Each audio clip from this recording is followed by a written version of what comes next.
There is a specific kind of frustration that comes from chasing a goal that refuses to materialize. Whether it's a career breakthrough or a personal connection, the more desperate you feel for the answer, the further it seems to drift. It is like trying to catch a river with your fists. The more you squeeze, the more the water slips right through you. We are conditioned to believe that life responds to the volume of our effort. Modern society treats struggle as a prerequisite for success, teaching us that maximum physical and mental force is the only way to move the needle.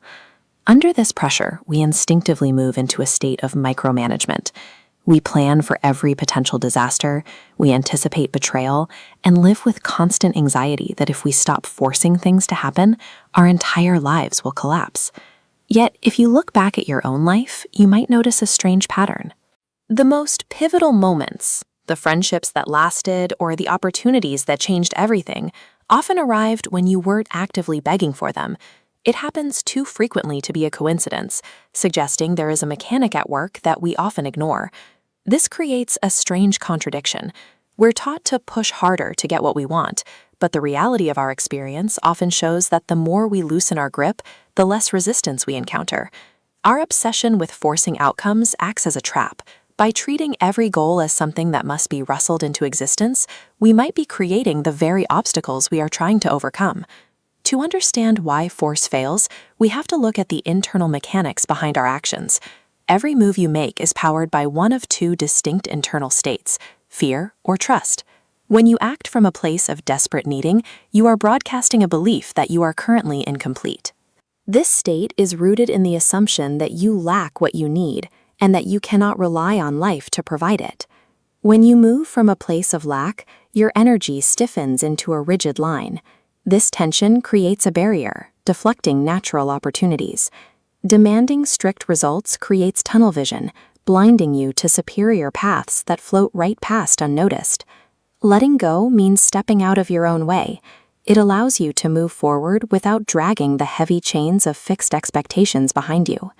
Constant mental and physical force builds an invisible cage. It cuts you off from the broader flow of reality and keeps you locked in a cycle of friction and frustration. Alignment works differently. It involves taking action and showing up fully, while remaining detached from the specific shape the final result takes. Operating from a state of trust removes the internal resistance that usually slows us down. As you can see on this timeline, when you stop fighting the current, you gain a natural momentum that carries you through obstacles rather than into them. This calm, non-needy energy is magnetic. People and connections are drawn to those at peace with themselves because that energy signals strength rather than survival. This is the true power of trust. It requires you to meet life halfway with open palms.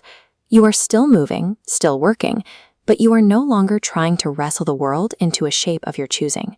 Internal wholeness creates its own gravity. When you align your energy with your goals, you stop having to chase the world. The world begins to meet you where you are. The hardest part of this shift is facing the panic of the ticking clock.